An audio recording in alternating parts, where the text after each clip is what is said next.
मुअज़्ज़ज़ सामीन गिरामी कदर, गुज़िश्ता 2-3 माह से हज़रत अली की सीरत के हवाले से आपके सामने चंद गुज़ारिशात को रख रहा हूँ।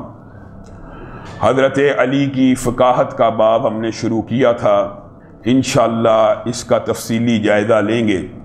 फ़काहत से कबल इस हफ़्ते में 2 ऐसे सानहे हुए, एक हमारे बुज़ुर्ग नमाज़ी अब्दुल रऊफ़ साहब, उनकी ज़ौजा का इंतकाल हुआ, और एक मेरे चचा जो मेरे ससुर भी थे, उनका इंतकाल हुआ।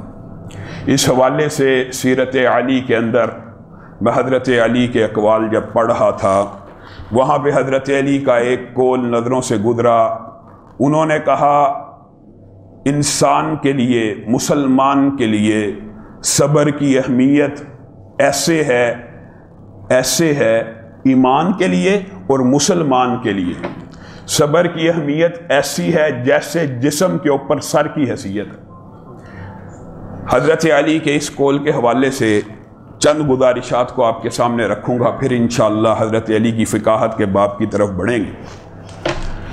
नबी करीम सल्लल्लाहु अलैहि वसल्लम की एक बड़ी मशहूर हदीस है। नबी करीम सल्लल्लाहु अलैहि वसल्लम ने इरशाद फरमाया, ज़माना कदीम में एक शख्स बैल के ऊपर सवार था। बैल के ऊपर सवार हुआ, उसको चाबुक लगाई, उसको एड़ लगाई, उसको मारा, इसलिए कि घोड़े की तरह वो तेज रफ्तार होकर दौड़ना शुरू कर दे। जब उसको एड़ लगाई और चाबुक लगाई, बैल इंसानी आवाज में, इंसानी जुबान में उस बंदे से हम कलाम हुआ और कहने लगा, अल्लाह ने मुझे इसलिए पैदा नहीं किया, अल्लाह रब्बुल इज़्ज़त ने मुझे हल जोतने के लिए पैदा किया है, तू मुझे घोड़े की तरह दौड़ाना चाहता है। मेरे साथियों, एक बैल बुखारी शरीफ के अंदर इंसानों के साथ कलाम कर रहा है, उसको अपनी तख्लीक का मकसद पता है। एक जानवर को यह पता है अल्लाह रब्बुल इज़्ज़त ने उसे किस काम के लिए बनाया है, लेकिन इंसान ही ऐसा ना शुक्र है ना कदर है। अकल होने के बावजूद, अपने आप को सबसे अशरफुल मखलूकात समझने के बावजूद उसको ये पता ही नहीं कि अल्लाह रब्बुल इज़्ज़त ने उसे पैदा क्यों किया। वमा खलक़तुल जिन्न वल इंसा इल्ला लियअबुदून, अल्लाह रब्बुल इज़्ज़त ने जिन्नों इंस को भी अल्लाह की कसम पैदा किया, सिर्फ अपनी इबादत के लिए पैदा किया। अल्लज़ी खलक़ल मौत वल हयात लियब्लुवकुम अय्युकुम अहसनु अमला। अल्लाह कहता है, कायनात और दुनिया किसी खेल कूद तमाशे के लिए पैदा नहीं की गई। बाद लोग ये समझते हैं वजह कायनात आका अलैहिस्सलातु वस्सलाम की जात है। नहीं, अल्लाह क्या कह रहा है, अल्लज़ी खलक़ल मौत वल हयात लियब्लुवकुम अय्युकुम अहसनु अमला। अल्लाह रब्बुल इज़्ज़त ने मौत व हयात को भी पैदा किया, तो इसलिए पैदा किया ताकि तुम्हें आज़माए, तुम में से अच्छे अमल करने वाला कौन सा है।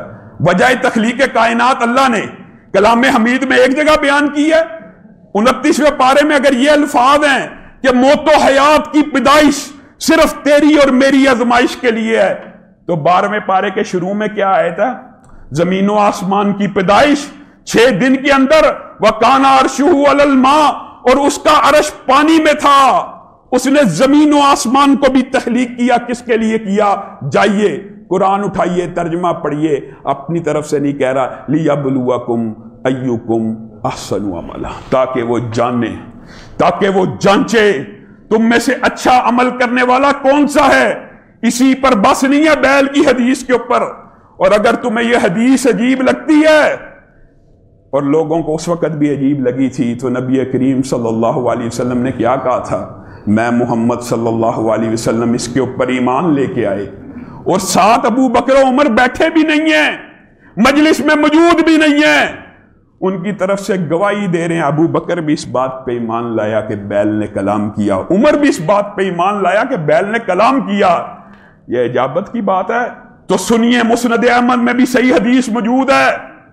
एक भेड़िए ने बकरी का शिकार किया, बद्दू अपनी बकरी बचाने के लिए उसकी तरफ बढ़ा, भेड़िया उससे हम कलाम होने लगा, और इंसानी आवाज में उससे कहता है, सही हदीस है, इंसानी आवाज में, तू कितना जालिम है, تو نے اللہ کے عطا کردہ رزق کو، جس کو میں نے اب تقریباً مار بھی دیا ہے، اب تو زندہ بچنے کا امکان نہیں، پھر بھی چھڑا کے لے کے جا رہا ہے اپنی گوشت کی خاطر، اور میرے پہ ظلم کر رہا ہے۔ وہ عرابی حیران ہو گیا کہ بھیڑیے تو انسانی زبان میں کلام کرتا ہے؟ کہا میں تو اتنا باخبر ہوں، ہر مخلوق کو اس بات کی خبر ہے کہ مدینہ میں ایک رسول آیا، مدینہ میں ایک پیغمبر آیا ہے جو آسمان کی باتیں فرشتہ اس کے اوپر وحی لے کے آتا ہے تو بتلاتا ہے۔ آپ اور میں اپنے گریبانوں کو ٹٹولیے، جانوروں کو اپنی تخلیق کا مقصد پتا۔ ایک بیڑیا رسالت کا اقرار کر رہا ہے، ایک بیڑیے کو پتا ہے نبی محترم مدینہ میں آ چکے ہیں، جانوروں کو اپنی تخلیق کا مقصد پتا، مجھے اور تجھے اپنی تخلیق کا مقصد ہی نہیں پتا، ہم کس دھوکے میں ہیں۔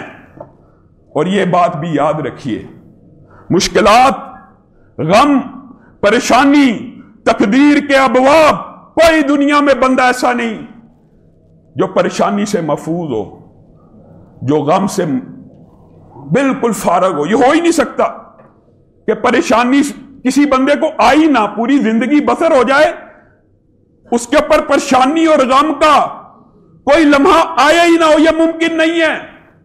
یہ انسانی زندگی کے اندر امپاسبل کی حیثیت رکھتا ہے۔ بلکہ اگر میں یوں کہوں نا، ہم میں سے جتنے فرد بیٹھے ہیں، جتنے، جس کا بھی آپ انٹرویو لیں، وہ ایک اپنی جنگ لڑ رہا ہے زندگی کی، ایک اپنی جنگ لڑ رہا ہے۔ ہر بندہ زندگی کے اندر اپنی تگ و دو، اپنی کوشش میں مصروف ہے۔